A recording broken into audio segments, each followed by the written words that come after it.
Hey guys, Ethrion here from Langrisser. I'm from the guild Legion of Scorn, and today I'm going to do a short video on the ancient Beckoning boss Nidhogg, which is the very first boss that we are fighting. As you can see, it's already a few days into the challenge, and yeah, this comes a bit late because I was waiting to go and leave before I made this. So Nidhogg will give mastery stones for the infantry and lancer classes. Because of that, it's actually quite important to do well for him. The S rank criteria is 3.4 million, and he has a faction affinity for the Princess faction as well as the ELS faction. So let's get into it. I'm just gonna do a few cycles at the start just to show the basic mechanics. I don't want to make this another 1 hour, 2 hour long videos. There are plenty of them out there, but this is the team setup we're running. We're running Joshua with Ruthlessness, Double Tap, and Phantom Raid, Rachel single target skills, Lana single target skills, Liana with Sky Archer to block and tank for the slime sometimes, Tiara's the usual build, and Luna with move again, very important for repositioning. Okay. So the mechanics of this fight is as follows. He will prioritize attacking range units at level 1, his first move, sorry. Do 1.5 times damage. The second move will be a line attack, a line AoE in 3 straight lines. And the third move is like a Leon Heart-esque pattern, where he will do an AoE 2 rings around him and you have to vacate the area. I will show you how to manipulate the AI so that you never ever get hit by the AoEs in the second and third phases. Okay, so we're going to start off with just normal attacks. Yeah. Not going to use any cooldowns yet.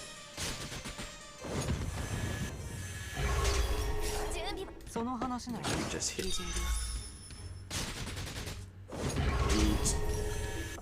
Made Tiaris go first, obviously, so that she can apply it to everybody. We are going to win Spark here. Buff up Joshua. We're going to win Spark and then we're going to hit Nidhogg from there.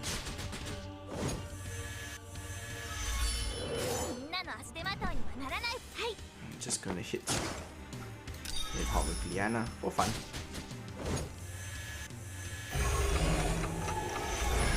And we are going to hit Nidhogg with Holy Word.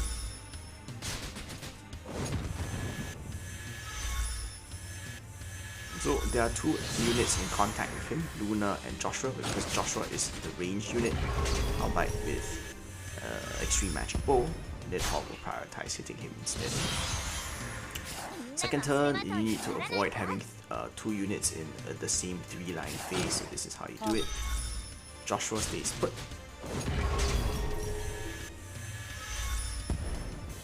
You can see how important Healing Light is. Luna comes on top.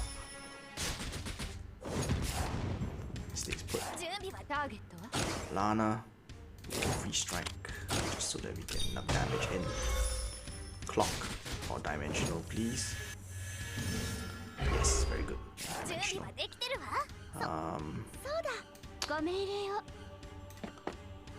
We're gonna stay put here. We are going to attack Blessing onto Lana. And I'll have you note that this formation makes it such that we do not have 2 units within 3 lines in one direction, 3 lines in the other direction, 3 lines in this direction, and 3 lines in that direction. So there's only 1 unit in each of the 4 cardinal directions. Tiaris and Liana are basically invisible to Nidhogg, and as a result he will not cast his line AoE.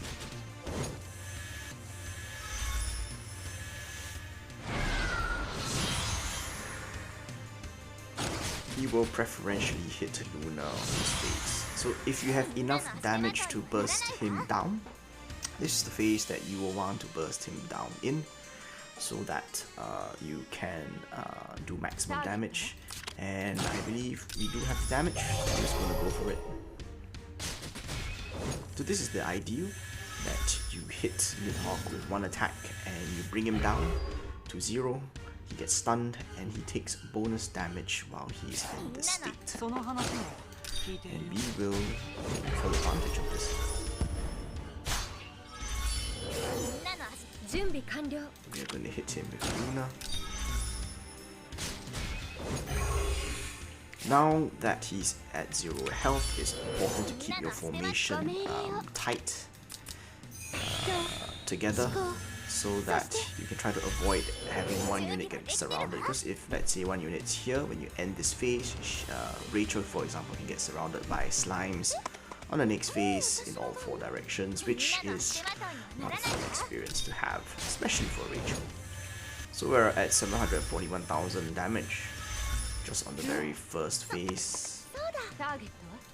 And let's keep going with our Dark Reaper attack blessing. That's going to be another 70,000. Very nice. No crit, however. It would have broken 80,000 with a crit. We clock in. Excellent. And Tiaris is just going to hit, because every bit of damage is important. So now transition to the slime phase, and you're basically hoping for all the slimes to spawn in front of you, and as little as possible to spawn like this. 1 is fine, it's not insurmountable. What I like to do, especially during the earlier slime phases, is to try to kill off as many slimes as possible in the first phase. The slimes will debuff you with something called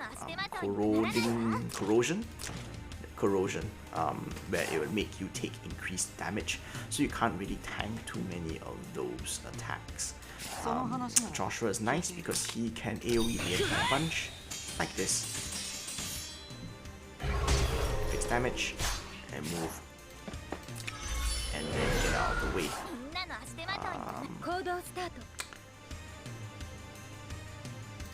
I'm gonna have Luna hit something. Do note that when they die, there's a map-wide AoE. It's a map-wide AoE, no point running away from it. That will hit your entire team, and that can prove deadly, especially if you have more stacks of the debuff on you.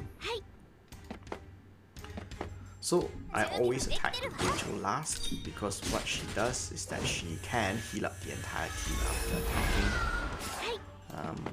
This is a breeze enabled, a tenure enabled movement, but ideally this is the kind of position that you want. L shape with Tiaris in the middle, in order to reduce the surface area from which the slimes can contact you. The only person that will be taking 2 hits from the slime will be Luna, unless one of them dies. This enables it such that the rest of the team can tank these attacks properly. So 1 slime died, so Joshua might take 2 attacks. Okay, he does take 2 attacks, that's fine. The rest of the team is still doing well. No, he takes 3 attacks. So now he has 3 stacks of corrosion. You have to be very careful with Joshua. Although the very first slime phase they still tickle, it's not really much of a threat.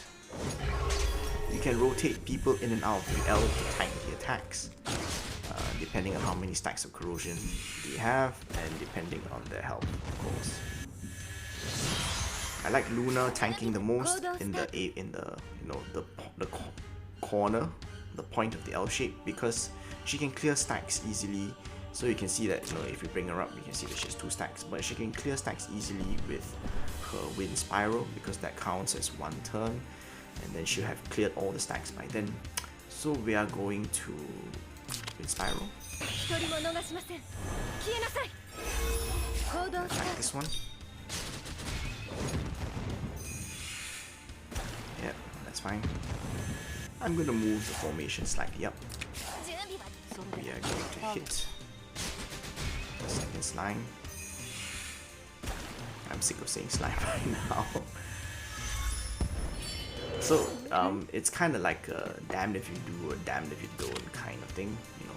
You want to try to kill as many slimes as you can, as quickly as you can, because once the debuffs build up, they will be rather deadly. But at the same time, if you go too fast, your entire team will explode, because you have to take into account that the slimes will attack you and may blow up when they attack you. I'm counting on this slime not blowing up, because he's probably going to hit Rachel. So that's why I'm doing what I'm doing. I'm just going to heal Liana. We're going to get ready to move into position for the next round.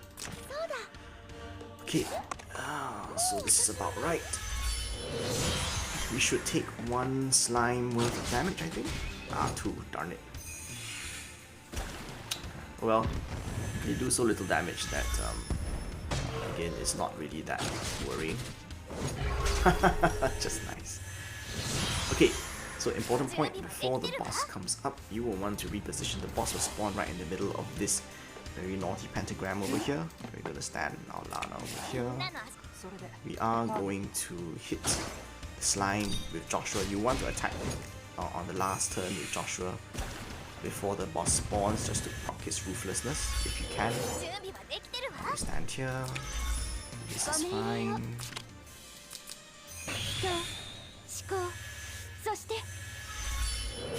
Luna is going to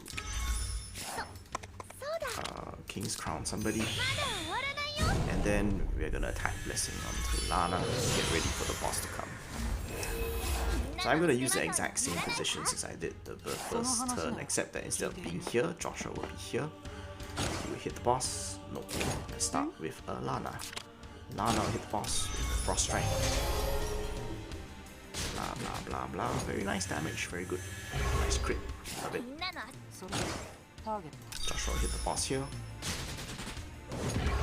Ideally, my Tiaras would be here, but I wanted my Joshua to get the healing light. So it's fine. Lana's gonna get the King's Crown buff anyway. So the first turn, again, you don't have to worry very much because it's just a single target attack. So stay put and buff up Lana. We are going to Holy Word onto Nidhogg.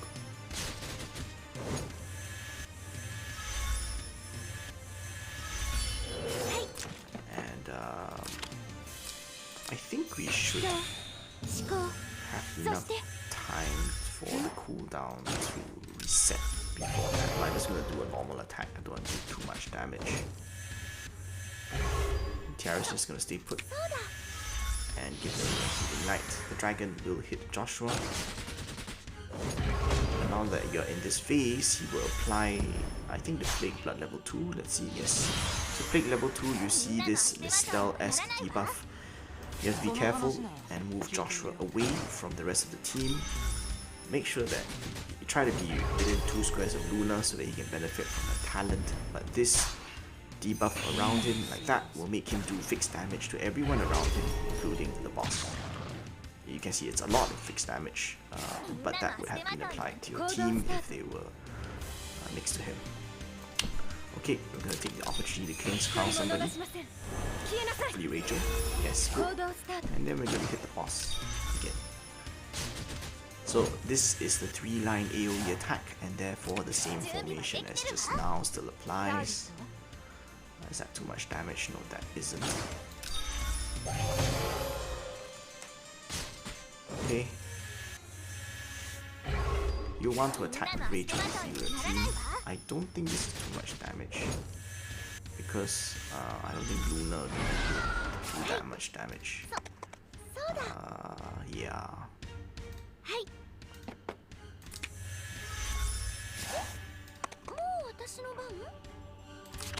Okay, he's gonna hit Luna this turn, so that's fine.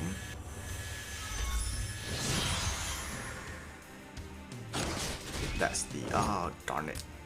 Okay, so when you miscalculate your damage, you really don't want to do this. You don't want to have him die on you and then immediately spawn slimes, because you really want to maximize that. So you need to hold back on your damage if you really want to maximize your score. So the first turn, I think what I'm gonna do differently is that I'm not going to again Lana, so that I can have it ready for the damage phase, and that will cut down on the damage significantly as well. I want to show how to dodge the third attack as well, so there's that. So same sequence of events, Lana, Joshua. Good. King's Crown onto Luna. You can use her skill because it will regenerate before the next major damage phase. 73,000 damage, very nice. We're not going to act again on Lana, so we don't have to worry about damage. Too much damage anyway.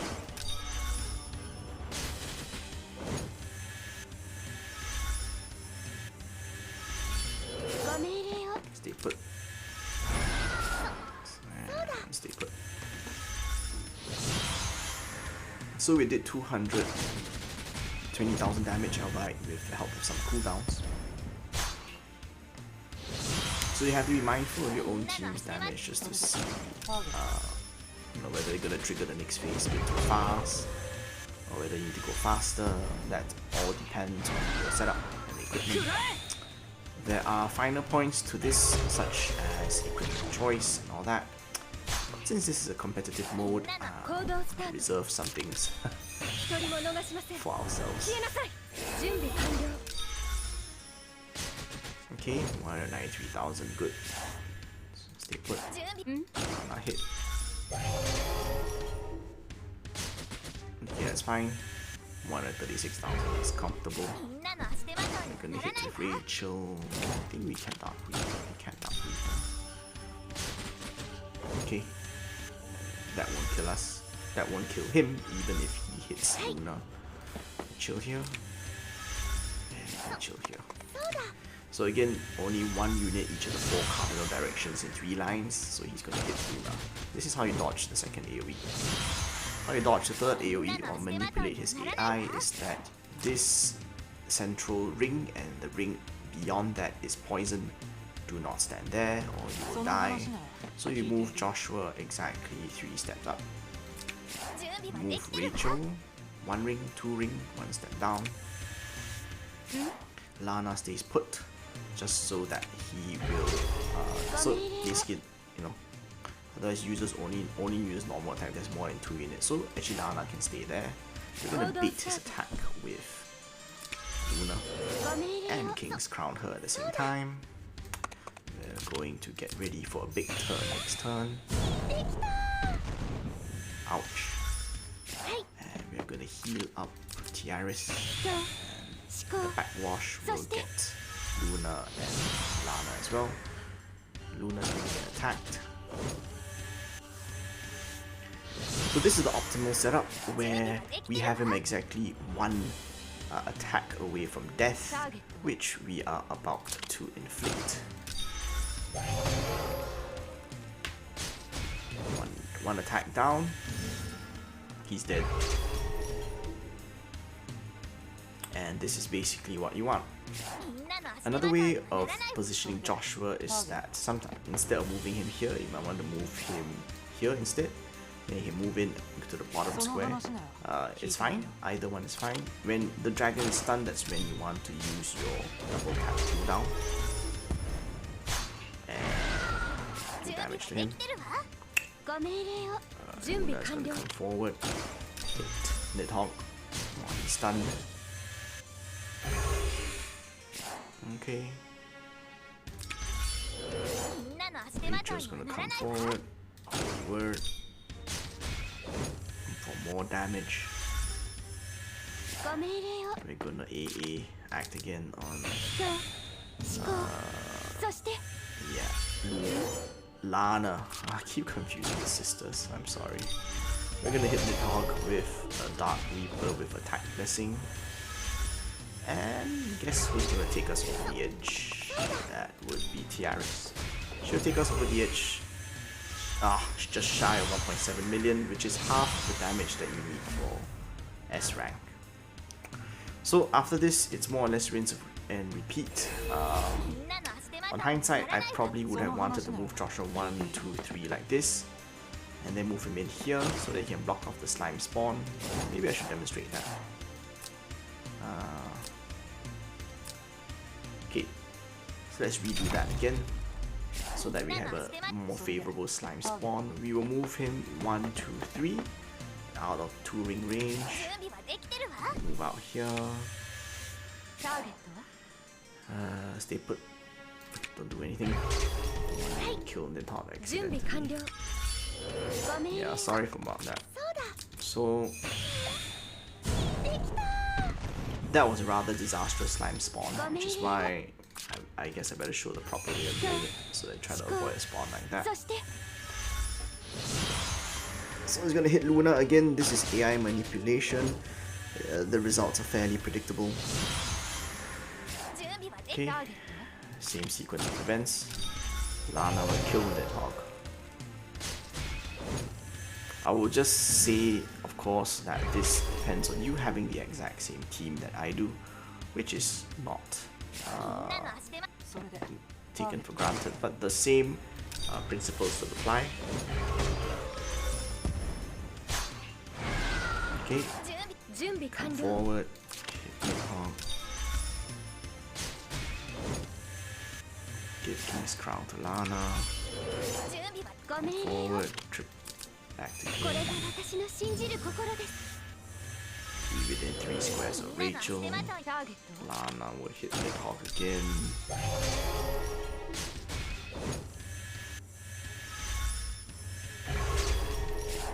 You will Holy Word.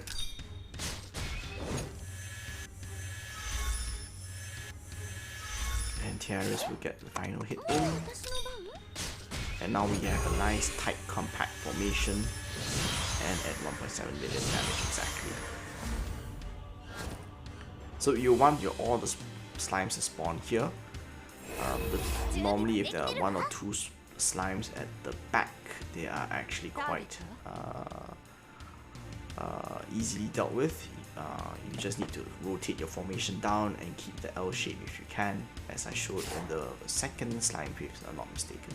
Anyway, the principles stay the same for the latter half of the fight.